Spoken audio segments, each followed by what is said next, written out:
नमस्कार साथियों, दीपंकर आपका अपना दोस्त आपके अपने YouTube channel learn Urdu with DP में आपका स्वागत करता है।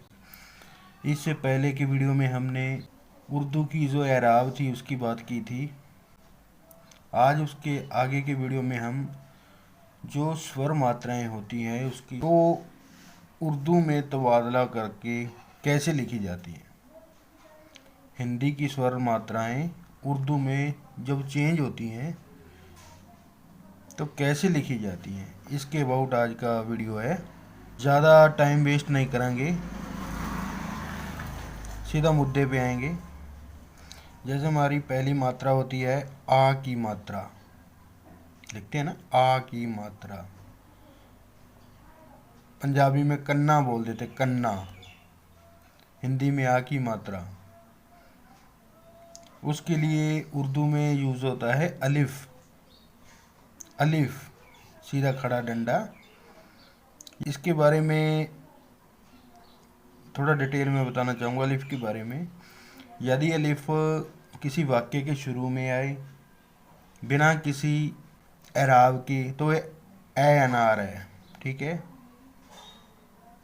यदि इसके आगे पीछे कोई एराब लगी हुई है, ऊ भी हो सकता है। इसके नीचे एराब लगी है, ऐसे जेर लगती है जो, तो ये ई भी हो सकता है। इस तरह से सिर्फ एक अलिफ है जो वो आ की मात्रा है, ठीक है। ए अनार है, ये सीधा कहने का मतलब ये। यदि किसी वाक्य के शुरू में आया तो, यदि बीच में आ गया फिर ओ आ की मात्रा बन जाता है। जैसे हमने इधर हिंदी में लिखा है दादा, दै को आ की मात्रा, दै को आ की मात्रा, दादा। इसको उर्दू में दादा कैसे लिखेंगे, ये हो गया दाल अलिफ, दाल अलिफ। ये दै हो गया उर्दू का, जैसे हमने हरूफ तहज़ीब में पढ़ा था दाल।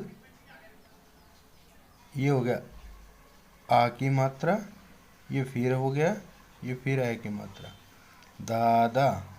हमारी नेक्स्ट जो मात्रा है वो है छोटी ई, यानी कि छोटी ई की मात्रा, जिसे पंजाबी में सिहारी बोलते हैं। सिहारी। कई पंजाबी दोस्त मेरे वीडियो देख रहे होंगे,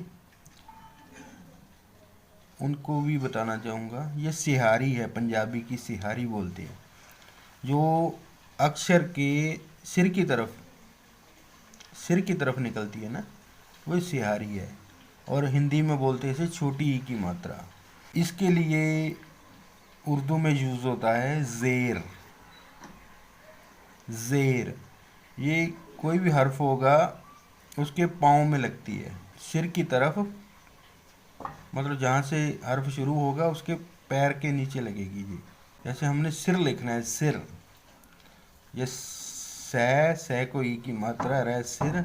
और इधर इसे यदि कन्वर्ट करेंगे तो ये हो जाएगा सीन जेर रे, सीन जेर रे, सिर। ऐसे ही दिन लिखेंगे दाल जेर नून, दाल जेर नून, ये हो गया दिन। आपको किसी भी बात की समझ ना आए तो प्लीज़ मुझे कमेंट बॉक्स में पूछ सकते हैं, मैं आपको मदद करने की पूरी कोशिश करूँगा और आपकी मदद करने में मुझे बड़ी खुशी महसूस होगी। तीसरी है हमारी जो बड़ी ई की मात्रा। ये छोटी थी, ये बड़ी हो गई। ये आगे की तरफ थी, ये अक्षर के पीछे की तरफ है। ये तो हिंदी में होगी। उर्दू में यूज़ होनी है जो, उसको बोलते हैं छोटी ये। छोटी ये जो सबसे लास्ट वाली लाइन में आती थी ना, वो वाली ये है ये। जैसे हमने दादी लिखना है, दादी, दै को आ की मात्रा, दै को बड़ी ई की मात्रा, दादी। तो इधर इसको उर्दू में कन्वर्ट करके जब लिखेंगे तो ये बन जाएगा दाल अलिफ दाल छोटी ये की मात्रा, दाल अलिफ दाल छोटी ये की मात्रा, ये बन गया दादी। छोटी छोटी उदाहरणें इसलिए समझा रहा हूँ क्योंकि उदाहरण के बिना कोई भी बात समझ जल्दी नहीं आती। और एक बार मैं यही भी विनती कर रहा हूँ आप सभी से, मैं जो भी आपको लेसन पढ़ाऊँगा या पढ़ा रहा हूँ, प्लीज़ उसे एक कोरी कागज़ में ज़रूर उसे नोट करें। क्योंकि यदि कल को आपको किसी बात की समझने में कमी लगती है तो हो सकता है नेट पे वो चीज़ जल्दी ना मिले, आपके पास लिखा होगा तो 1-2 मिनट में जल्दी से जल्दी खोल कर देख भी लोगे। ठीक है जी। हमारी तीसरी जो मात्रा है, छोटे ऊ की मात्रा बोलते हैं उसको, छोटे ऊ की मात्रा ये वाली, और इसके लिए यूज़ होता है पेश, उर्दू में हो जाए पेश। जैसे हमने इधर लिखना है रुक, रै को ऊ की मात्रा क्या, रुक, स्टॉप, स्टॉप कह देते ना, रुको, वो वाला रुक। इसको ऐसे लिखेंगे रे पे पेश और काफ, रे पेश काफ, ये होगा रुक, हो गया हमारा। इससे आगे की बात करते हैं। वो छोटे ऊ की थी, ये इससे आगे की वह जो वो बड़े ऊ की मात्रा है, उसके लिए यूज किया था हमने सिर्फ अकेला पेश।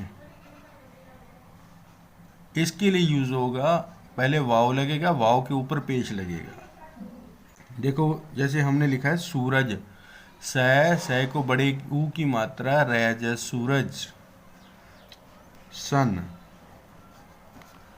सूरज को हम लिखेंगे सीन, सीन के बाद वाव, वाव के ऊपर पेश, रे और जीम, ये बन गया सूरज।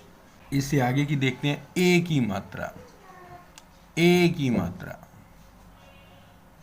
इसके लिए हमें यूज करते हैं बड़ी ये, जो हरूफ तज़ीम में सबसे लास्ट वाला वर्ड आया था, बड़ी ये, वो वाला है, ये होती है ए की मात्रा। जैसे हमने लिखना है से के ऊपर की जो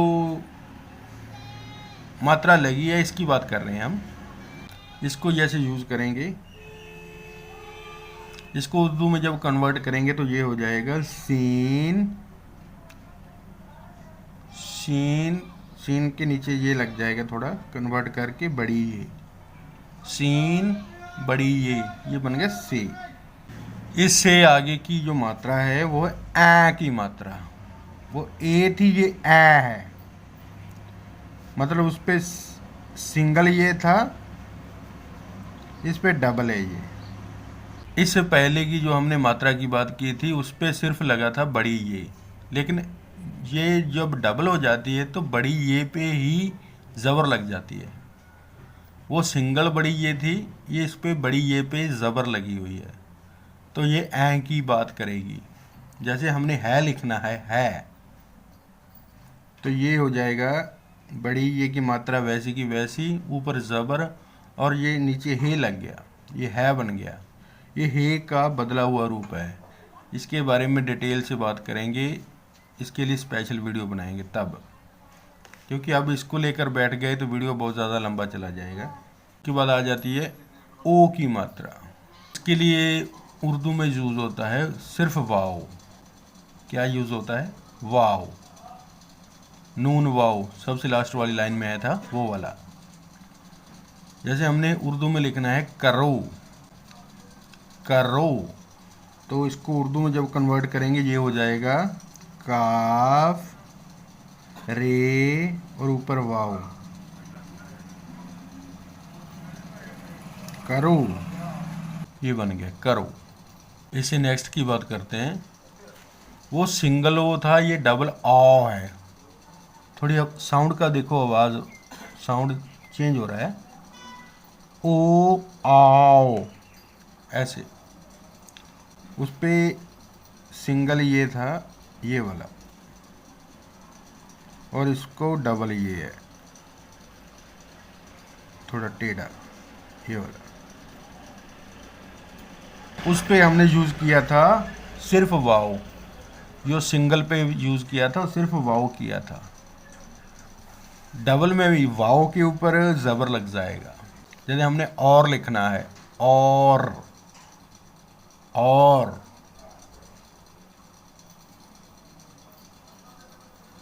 तो इधर ऐसे लिखेंगे, अलिफ जबर वाव रे, अलिफ जबर वाव रे। सबसे लास्ट में आती है जो मात्रा रह गई, उसको बोलते हैं बिंदी। बिंदी पंजाबी में इसको टिप्पी भी बोल देते हैं, ऐसे ही उसका साइन होता है टिप्पी। इसके लिए उर्दू में यूज होता है नून गुना। ऐसे बिंदी के साउंड के लिए होगा नून गुना, नून गुना। ऐसे तो नून डालते थे ना, यदि बीच में नुक्ता लगा है तो नून है ये, और नह क्या साउंड है। यदि बिंदी का साउंड लेना है तो नून गुना। इधर मैं लिख भी देता हूँ, बिंदी की आवाज के लिए नून गुना।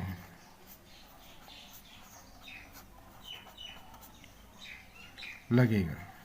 वैसे तो ये नून है, पढ़ने में नून है, लिखने में भी नून है, लेकिन किसी वाक्य के बीच में यदि आ जाए ना बिंदी वाली बात, जैसे इधर सांप लिखना है मैंने, सांप, इधर बीच में बिंदी की आवाज आ गई सांप, तो उसके लिए ये जो हमने नून गुना अकेला डाला था बिना बिंदी वाला, वो यहाँ यूज नहीं होगा। यहाँ ये नून वाला जो हमने साइन बनाया है ये यूज होगा। के लिए दोबारा देखो, सीन अलिफ, और यहाँ बिंदी के लिए इधर भी हम बिंदी यूज करेंगे, उसके लिए ये हो गया हमारा नून गुना और बीच में बिंदी। पे सांप, सीन अलिफ, नून गुना में बिंदी, नुक्ता लग गया, और पे सांप। यदि नून गुना किसी शब्द के बीच में आ जाए तो जरूर नुक्ता लगेगा नून गुना में।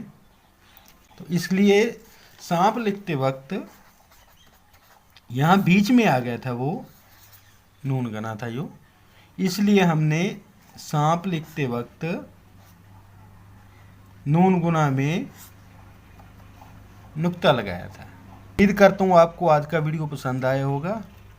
कल नए वीडियो के साथ फिर पेश होंगे, तब तक के लिए अपने दोस्त दीपंकर को दो इजाज़त। नमस्कार।